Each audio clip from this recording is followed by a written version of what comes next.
اعوذ باللہ من الشیطان الرجیم بسم اللہ الرحمن الرحیم یا ایھا الناس انا خلقناکم من ذکر و انثی وجعلناکم شعوبا وقبائل لتعارفوا ان اکرمکم عند اللہ اتقاکم ان اللہ علیم الخبیر صدق اللہ العظیم۔ تو آج ہماری گفتگو ہوگی آیت نمبر 13 سورہ حجرات۔ بسم اللہ الرحمن الرحیم۔ میں ہوں اسلم پرویز ایڈوکیٹ اور آپ دیکھ رہے ہیں لائرز ٹی وی۔ آج ہم سورہ حجرات کی آیت نمبر 13 لے کر پھر حاضر ہوئے ہیں۔ ایوب بھائی انشاءاللہ تعالی اس کی تفسیر بیان کریں گے اور اللہ سبحانہ وتعالی ہماری کیسے رہنمائی کرتا ہے اپنے کلام پاک کے ذریعے، وحی الہی کے ذریعے۔ ناظرین، ہم بہت خوش نصیب ہیں کہ اللہ نے ہماری رہبری کے لیے قرآن اور حدیث ہمیں عطا فرمایا ہے تاکہ ہماری یہ زندگی شاندار ہو، ہماری زندگی میں نہ کوئی تکبر ہو، نہ ریاکاری، نہ بربادی کا ہم سبب بنے۔ جزاک اللہ خیر ایوب بھائی، دوبارہ حاضر ہوئے ہیں۔ السلام علیکم ورحمۃ اللہ۔ وعلیکم السلام ورحمۃ اللہ۔ اسلم بھائی کیسے ہیں آپ؟ ٹھیک ہے؟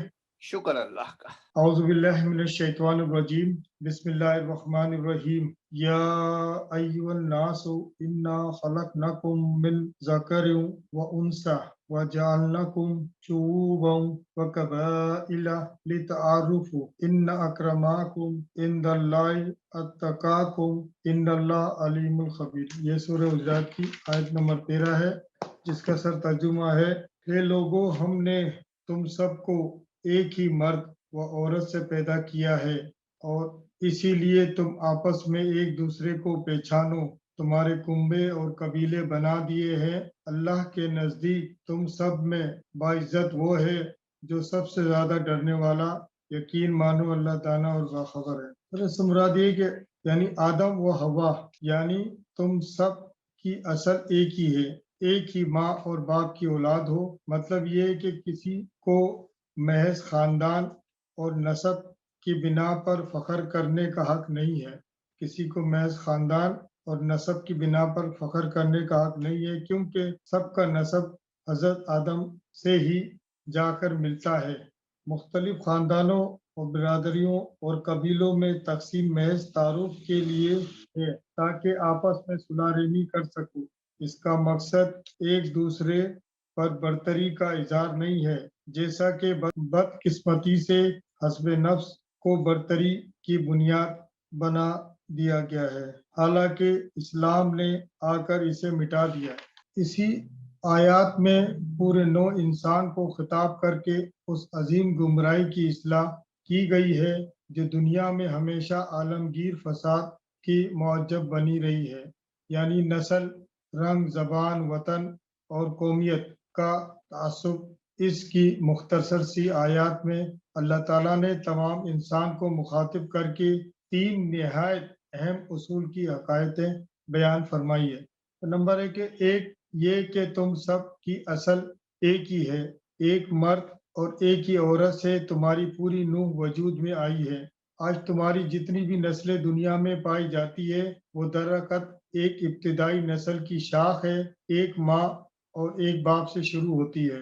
نمبر 2 ہے دوسرا یہ کہ اپنی اصل کے اعتبار سے ایک ہونے کے باوجود تمہاری قومیں اور قبیلوں میں تقسیم ہو جانا ایک فطری امر ہے، مگر اس فطری فرق اور اختلافات کا تقاضا یہ ہرگز نہ تھا کہ اس کی بنیاد پر اونچے اور نیچے، شریف، کمین اور برتر اور کمتر کے امتیاز قائم کیے جائیں۔ ایک نسل دوسری نسل پر اپنی فضیلت جتائے، ایک رنگ کے لوگ دوسرے رنگ کے لوگوں کو ذلیل اور حقیر جانے۔ خالق نے جس وجہ سے انسان کو گروہوں کو اقوام اور قبائل کی شکل میں مرتب کیا ہے وہ صرف یہ ہے کہ ان کے درمیان باہمی تعاون اور تعارف کی فطری صورت ہی ہے۔ نمبر 3 ہے تیسرا یہ کہ انسان اور انسان کے درمیان فضیلت اور برتری کی بنیاد اگر کوئی ہے اور ہو سکتی ہے تو وہ صرف اخلاقی فضیلت ہے۔ انسان اور انسان کے درمیان فضیلت اور برتری کی بنیاد اگر کوئی ہے اور ہو سکتی ہے تو وہ صرف اخلاقی فضیلت ہے، خدا سے ڈرنے والے، برائیوں سے بچنے والے، نیک پاکیزگی کی راہ میں چلنے والے، ایسے آدمی خواہ کسی بھی نسل کا ہو اپنی ذاتی خوبیوں کی بنا پر قابل قدر ہے۔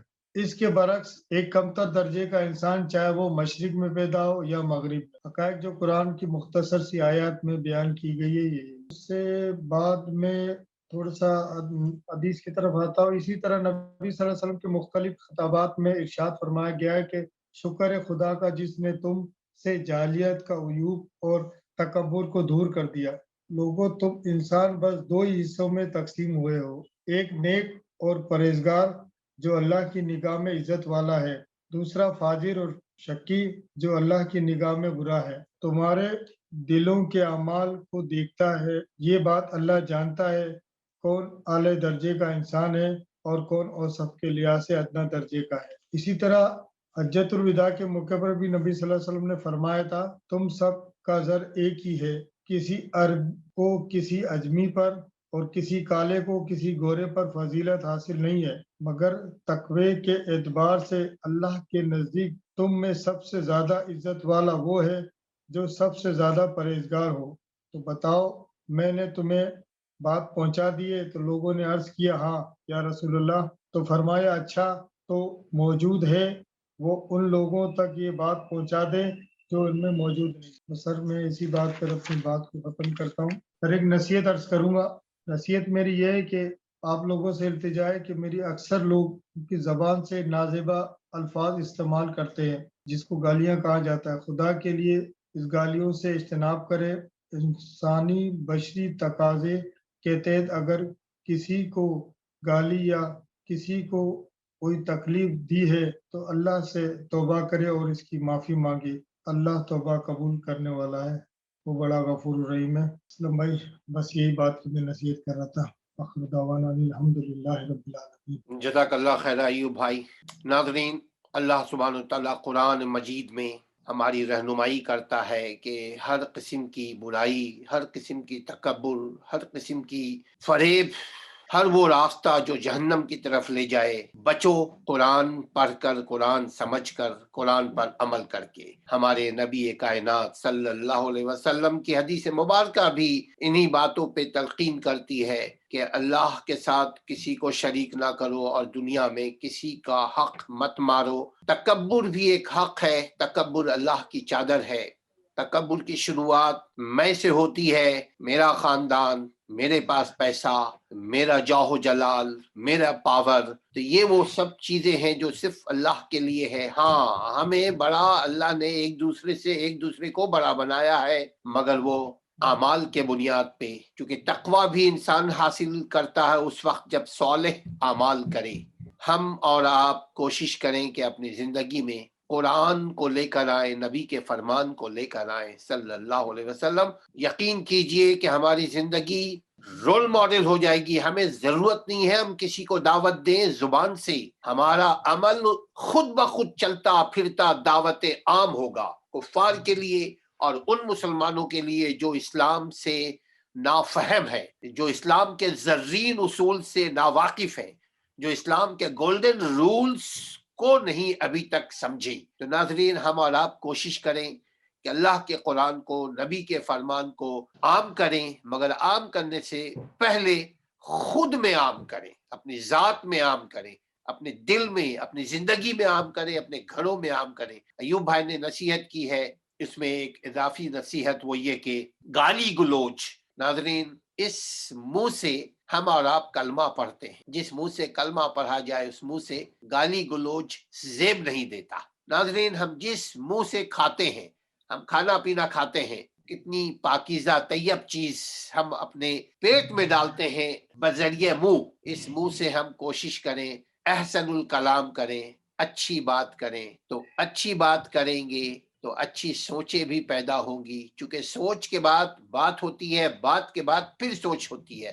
یہ ایک سرکل ہے ناظرین۔ اس طرح ہماری زندگی کے رشتے مضبوط ہوتے چلے جائیں گے، اس دنیا میں بھی ہماری زندگی جنت نظیر ہوگی، اور بعد از یہ دنیا بھی انشاءاللہ اللہ ہمیں جنت عطا فرمائے گا۔ ہمیں اور ایوب بھائی کو اور اپنے گھر والوں کو اپنی ڈھیر ساری دعاؤں میں یاد کیجئے۔